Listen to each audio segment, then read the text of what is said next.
ನಮಸ್ಕಾರ ಸ್ನೇಹಿತರೆ, ಇದು ನಿಮ್ಮ ಪ್ರಜಾವಾರ್ತೆ, ನಿಮ್ಮ ನಂಬಿಕೆಯ ಸುದ್ದಿ ಮಿತ್ರ. ಇವತ್ತಿನ ಪ್ರಮುಖ 5 ಸುದ್ದಿಗಳನ್ನು ವೇಗವಾಗಿ ಮತ್ತು ನಿಖರವಾಗಿ ತಿಳಿಸುತ್ತೇವೆ. ಹೀಗಾಗಿ ವಿಡಿಯೋವನ್ನು ಕೊನೆಯವರೆಗೂ ನೋಡಿ. ರಾಯಚೂರು ಜಿಲ್ಲೆಯ ತುಂಗಭದ್ರಾ ಪ್ರದೇಶದಲ್ಲಿ 6 ತಿಂಗಳ ವೇತನ ಬಾಕಿ ಉಳಿದಿರುವುದನ್ನು ಖಂಡಿಸಿ ಕಾರ್ಮಿಕರು ದಿಢೀರ್ ಪ್ರತಿಭಟನೆಗೆ ಇಳಿದ ಘಟನೆ ವರದಿಯಾಗಿದೆ. ಹಲವು ದಿನಗಳಿಂದ ವೇತನ ನೀಡದೆ ವಿಳಂಬ ಮಾಡಲಾಗುತ್ತಿದೆ ಎಂದು ಆರೋಪಿಸಿದ ಕಾರ್ಮಿಕರು ಕೆಲಸ ನಿಲ್ಲಿಸಿ ಆಕ್ರೋಶ ವ್ಯಕ್ತಪಡಿಸಿದರು. ಪ್ರತಿಭಟನೆಯಲ್ಲಿ ಭಾಗವಹಿಸಿದ ಕಾರ್ಮಿಕರು ತಕ್ಷಣವೇ ಬಾಕಿ ವೇತನ ಬಿಡುಗಡೆ ಮಾಡಬೇಕು ಎಂದು ಆಗ್ರಹಿಸಿದರು. ಕುಟುಂಬ ನಿರ್ವಹಣೆ ಕಷ್ಟವಾಗಿದ್ದು ಸಾಲದ ಹೊರೆ ಹೆಚ್ಚುತ್ತಿದೆ ಎಂದು ಅವರು ಅಳಲು ತೋಡಿಕೊಂಡಿದ್ದಾರೆ. ಕಾರ್ಮಿಕರ ಮಾತಿನ ಪ್ರಕಾರ ಅಧಿಕಾರಿಗಳಿಗೆ ಹಲವಾರು ಬಾರಿ ಮನವಿ ಸಲ್ಲಿಸಿದರೂ ಯಾವುದೇ ಸ್ಪಂದನೆ ಸಿಕ್ಕಿಲ್ಲ. ಸ್ಥಳಕ್ಕೆ ಬಂದ ಅಧಿಕಾರಿಗಳು ಮತ್ತು ಪೊಲೀಸರು ಪರಿಸ್ಥಿತಿ ನಿಯಂತ್ರಣಕ್ಕೆ ಕ್ರಮ ಕೈಗೊಂಡಿದ್ದು ಕಾರ್ಮಿಕರೊಂದಿಗೆ ಮಾತುಕತೆ ನಡೆಸಿದ್ದಾರೆ. ಸಮಸ್ಯೆಯನ್ನು ಶೀಘ್ರದಲ್ಲೇ ಬಗೆಹರಿಸುವ ಭರವಸೆ ನೀಡಲಾಗಿದೆ ಎಂದು ತಿಳಿದುಬಂದಿದೆ. ರಾಯಚೂರು ಜಿಲ್ಲೆ ಕೃಷಿ ಮತ್ತು ಕೈಗಾರಿಕಾ ಚಟುವಟಿಕೆಗಳಿಗಾಗಿ ಪ್ರಸಿದ್ಧವಾಗಿದ್ದು ಉದ್ಯೋಗಾವಕಾಶಗಳಿಗೂ ಪ್ರಮುಖ ಕೇಂದ್ರವಾಗಿದೆ. ಇಂತಹ ಸಂದರ್ಭಗಳಲ್ಲಿ ಕಾರ್ಮಿಕರ ವೇತನ ಸಮಸ್ಯೆ ಎದುರಾಗುವುದು ಸ್ಥಳೀಯ ಆರ್ಥಿಕ ಪರಿಸ್ಥಿತಿಗೂ ಪರಿಣಾಮ ಬೀರುವ ಸಾಧ್ಯತೆ ಇದೆ. ಈ ಘಟನೆ ಕಾರ್ಮಿಕರ ಸಂಕಷ್ಟವನ್ನು ಬೆಳಕಿಗೆ ತಂದಿದ್ದು ಶೀಘ್ರ ಪರಿಹಾರಕ್ಕಾಗಿ ಸರ್ಕಾರದ ಹಸ್ತಕ್ಷೇಪ ಅಗತ್ಯವೆಂಬ ಅಭಿಪ್ರಾಯ ವ್ಯಕ್ತವಾಗಿದೆ. ತಮಿಳುನಾಡಿನ ರಾಜಕೀಯ ವಲಯದಲ್ಲಿ ಮಹತ್ವದ ಬೆಳವಣಿಗೆಯಾಗಿ ಕರೂರ್ನಲ್ಲಿ ನಡೆದ ಕಾಲ್ತುಳಿತ ದುರಂತದ ಸಂತ್ರಸ್ತರಿಗೆ ಉದ್ಯೋಗ ನೀಡುವಂತೆ ಹೊರಡಿಸಿದ್ದ ಥವಕ ಸರ್ಕಾರದ ಆದೇಶವನ್ನು ನ್ಯಾಯಾಲಯ ರದ್ದುಗೊಳಿಸಿದೆ. ಈ ನಿರ್ಧಾರ ಮುಖ್ಯಮಂತ್ರಿ ವಿಜಯ್ಗೆ ದೊಡ್ಡ ಹಿನ್ನಡೆಯಾಗಿ ಪರಿಣಮಿಸಿದೆ. ಕರೂರ್ನಲ್ಲಿ ನಡೆದ ಭೀಕರ ಕಾಲ್ತುಳಿತದಲ್ಲಿ ಹಲವು ಜನರು ಗಾಯಗೊಂಡು ಕೆಲವರು ಪ್ರಾಣ ಕಳೆದುಕೊಂಡಿದ್ದರು.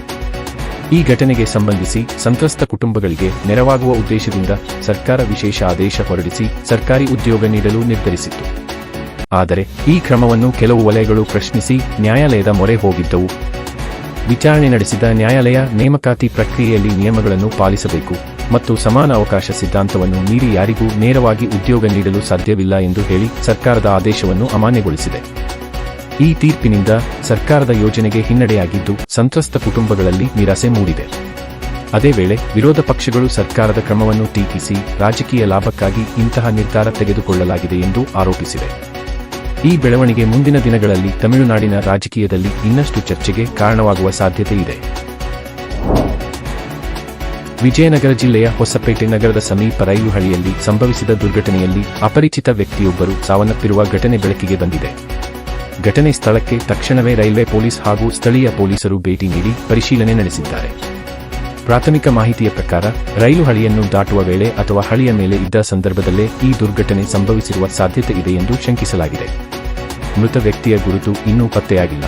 ಈ ಹಿನ್ನೆಲೆ ಪೊಲೀಸರು ಮೃತದೇಹವನ್ನು ಆಸ್ಪತ್ರೆಗೆ ಸಾಗಿಸಿ ಗುರುತು ಪತ್ತೆಗಾಗಿ ತನಿಖೆ ಮುಂದುವರಿಸಿದ್ದಾರೆ. ಪೊಲೀಸರು ಸುತ್ತಮುತ್ತಲಿನ ಪ್ರದೇಶಗಳಲ್ಲಿ ವಿಚಾರಣೆ ನಡೆಸುತ್ತಿದ್ದು ಯಾರಾದರೂ ಕಾಣೆಯಾಗಿರುವ ಬಗ್ಗೆ ಮಾಹಿತಿ ಇದ್ದರೆ ಪೊಲೀಸ್ ಠಾಣೆಗೆ ತಿಳಿಸುವಂತೆ ಮನವಿ ಮಾಡಿದ್ದಾರೆ. ಸಿಸಿಟಿವಿ ದೃಶ್ಯಗಳು ಹಾಗೂ ರೈಲು ಸಂಚಾರದ ದಾಖಲೆಗಳನ್ನು ಪರಿಶೀಲಿಸುವ ಕೆಲಸವೂ ನಡೆಯುತ್ತಿದೆ. ಇಂತಹ ಘಟನೆಗಳು ಸಾಮಾನ್ಯವಾಗಿ ಹಳಿ ದಾಟುವಾಗ ಅಥವಾ ಸುರಕ್ಷತಾ ನಿಯಮಗಳನ್ನು ಪಾಲಿಸದಿದ್ದಾಗ ಸಂಭವಿಸುವುದಾಗಿ ಅಧಿಕಾರಿಗಳು ಎಚ್ಚರಿಸಿದ್ದಾರೆ. ದೇಶದಾದ್ಯಂತ ರೈಲು ಹಳಿಗಳ ಬಳಿ ಸುರಕ್ಷತೆ ಕಾಪಾಡುವುದು ಅತ್ಯಂತ ಮುಖ್ಯ ಎಂದು ಹೇಳಲಾಗಿದೆ. ಈ ಘಟನೆ ಸ್ಥಳೀಯರಲ್ಲಿ ಆತಂಕ ಮೂಡಿಸಿದ್ದು ಶೀಘ್ರವೇ ಮೃತ ವ್ಯಕ್ತಿಯ ಗುರುತು ಪತ್ತೆಯಾಗುವ ನಿರೀಕ್ಷೆಯಿದೆ. ಮಂಗಳೂರು ನಗರದಲ್ಲಿ ಮಹಿಳಾ ಗೌರವಕ್ಕೆ ಧಕ್ಕೆಯಾಗುವಂತಹ ಘಟನೆ ಬೆಳಕಿಗೆ ಬಂದಿದೆ. ಖಾಸಗಿ ಕಚೇರಿಯೊಬ್ಬ ಅಧಿಕಾರಿ ಮಹಿಳಾ ಸಿಬ್ಬಂದಿಗೆ ಹಸಿರು ಸೀರೆ ಹಾಕಿಕೊಂಡು ಆಫೀಸ್ಗೆ ಬಾ ಎಂದು ಸೂಚನೆ ನೀಡಿದರೆಂಬ ಆರೋಪ ಕೇಳಿಬಂದಿದೆ. ಈ ಹೇಳಿಕೆ ಕೇವಲ ಡ್ರೆಸ್ ಕೋಡ್ಗೆ ಸಂಬಂಧಿಸಿದ್ದಲ್ಲ, ವೈಯಕ್ತಿಕ ಸ್ವಾತಂತ್ರ್ಯಕ್ಕೆ ಧಕ್ಕೆ ತರುವ ರೀತಿಯಲ್ಲಿ ಹೇಳಲಾಗಿದೆ ಎಂದು ಸಿಬ್ಬಂದಿ ದೂರಿದ್ದಾರೆ. ಈ ವಿಚಾರ ತಿಳಿದ ಕೂಡಲೇ ಸ್ಥಳೀಯ ಮಹಿಳಾ ಸಂಘಟನೆ ಗ್ರೀನ್ ಗ್ಯಾಂಗ್ ಆಕ್ರೋಶ ವ್ಯಕ್ತಪಡಿಸಿದೆ. ಅವರು ಕಚೇರಿಯ ಮುಂದೆ ಪ್ರತಿಭಟನೆ ನಡೆಸಿ ಅಧಿಕಾರಿಯ ವರ್ತನೆಯನ್ನು ಖಂಡಿಸಿದ್ದಾರೆ. ಮಹಿಳೆಯರು ಏನು ಧರಿಸಬೇಕು ಎಂಬುದನ್ನು ಯಾರೂ ನಿಗದಿಪಡಿಸಲು ಸಾಧ್ಯವಿಲ್ಲ, ಇದು ಮಹಿಳೆಯರ ಗೌರವಕ್ಕೆ ವಿರುದ್ಧ ಎಂದು ಸಂಘಟನೆಯ ಸದಸ್ಯರು ಹೇಳಿದ್ದಾರೆ. ಮಹಿಳಾ ಸಿಬ್ಬಂದಿ ಪೊಲೀಸರಿಗೆ ದೂರು ನೀಡಿದ್ದು ಪ್ರಕರಣ ದಾಖಲಿಸಲಾಗಿದೆ. ಅಧಿಕಾರಿಯನ್ನು ವಿಚಾರಣೆಗಾಗಿ ಕರೆಯಲಾಗಿದೆ ಎಂದು ಪೊಲೀಸರು ತಿಳಿಸಿದ್ದಾರೆ. ಈ ಘಟನೆಯಿಂದ ಉದ್ಯೋಗ ಕ್ಷೇತ್ರದಲ್ಲಿ ಮಹಿಳೆಯರ ಭದ್ರತೆ ಮತ್ತು ಗೌರವದ ಪ್ರಶ್ನೆ ಮತ್ತೆ ಮುಂದಕ್ಕೆ ಬಂದಿದೆ. ಸಾಮಾಜಿಕ ಜಾಲತಾಣಗಳಲ್ಲಿಯೂ ಈ ವಿಚಾರ ಚರ್ಚೆಗೆ ಗ್ರಾಸವಾಗಿದ್ದು ಅನೇಕರು ಮಹಿಳೆಯರ ಬೆಂಬಲಕ್ಕೆ ನಿಂತಿದ್ದಾರೆ. ಅಧಿಕಾರಿಯ ವಿರುದ್ಧ ಕಠಿಣ ಕ್ರಮ ಕೈಗೊಳ್ಳಬೇಕೆಂದು ಸಾರ್ವಜನಿಕರು ಆಗ್ರಹಿಸಿದ್ದಾರೆ. ಟೀಮ್ ಇಂಡಿಯಾದ ಕ್ರಿಕೆಟ್ ವಲಯದಲ್ಲಿ ದೊಡ್ಡ ಬದಲಾವಣೆಗಳ ಸುಳಿವು ಕಾಣಿಸುತ್ತಿದೆ. ಇತ್ತೀಚಿನ ವರದಿಗಳ ಪ್ರಕಾರ ಮುಖ್ಯ ಕೋಚ್ ಆಗಿರುವ ಗೌತಮ್ ಗಂಭೀರ್ ಮತ್ತು ಆಯ್ಕೆ ಸಮಿತಿಯ ಮುಖ್ಯಸ್ಥ ಅಜಿತ್ ಅಗರ್ಕರ್ ಅವರ ಭವಿಷ್ಯದ ಬಗ್ಗೆ ಪ್ರಶ್ನೆಗಳು ಕೇಳಿಬರುತ್ತಿವೆ. ತಂಡದ ನಿರಂತರ ಪ್ರದರ್ಶನದ ಹಿನ್ನೆಲೆಯಲ್ಲಿ ಬಿಸಿಸಿಐ ಪತ್ತೆ ಒಳಗಡೆ ದೊಡ್ಡ ಮಟ್ಟದ ಚರ್ಚೆಗಳು ನಡೆಯುತ್ತಿವೆ ಎಂಬ ಮಾಹಿತಿ ಲಭ್ಯವಾಗಿದೆ. ವಿಶೇಷವಾಗಿ ಆಯ್ಕೆ ಸಮಿತಿಯ ಮುಖ್ಯಸ್ಥ ಸ್ಥಾನಕ್ಕೆ ಹೊಸ ಮುಖವನ್ನು ತರಲು ಬಿಸಿಸಿಐ ಚಿಂತನೆ ನಡೆಸುತ್ತಿದೆ ಎನ್ನಲಾಗಿದೆ. ಈ ಹಿನ್ನೆಲೆ ಭಾರತ ಕ್ರಿಕೆಟ್ನ ಲೆಜೆಂಡರಿ ಸ್ಪಿನ್ನರ್ ಅನಿಲ್ ಕುಂಬ್ಳೆ ಅವರ ಹೆಸರು ಮುಂಚೂಣಿಯಲ್ಲಿ ಕೇಳಿಬರುತ್ತಿದೆ. ಅವರ ಅನುಭವ, ನಾಯಕತ್ವ ಗುಣಗಳು ಮತ್ತು ಶಿಸ್ತಿನ ಆಡಳಿತ ಶೈಲಿ ಈ ಹುದ್ದೆಗೆ ಸೂಕ್ತ ಎಂದು ಕೆಲವು ವಲಯಗಳು ಅಭಿಪ್ರಾಯಪಟ್ಟಿವೆ. ಇನ್ನೊಂದೆಡೆ ತಂಡದ ಆಯ್ಕೆ ಮತ್ತು ನಿರ್ವಹಣೆಯಲ್ಲಿ ನಡೆದ ಕೆಲ ನಿರ್ಧಾರಗಳ ಬಗ್ಗೆ ಟೀಕೆಗಳು ಹೆಚ್ಚಾಗಿದ್ದು, ಇದರಿಂದಲೇ ಈ ಬದಲಾವಣೆಗಳ ಚರ್ಚೆ ಜೋರಾಗಿದೆ. ಕೆಲವು ಮಾಜಿ ಆಟಗಾರರು ಕೂಡ ಹೊಸ ದೃಷ್ಟಿಕೋನ ಅಗತ್ಯವಿದೆ ಎಂದು ಅಭಿಪ್ರಾಯ ವ್ಯಕ್ತಪಡಿಸಿದ್ದಾರೆ. ಆದರೆ ಈ ಎಲ್ಲ ಬೆಳವಣಿಗೆಗಳ ಬಗ್ಗೆ ಬಿಸಿಸಿಐಯಿಂದ ಇನ್ನೂ ಅಧಿಕೃತ ಪ್ರಕಟಣೆ ಹೊರಬಂದಿಲ್ಲ.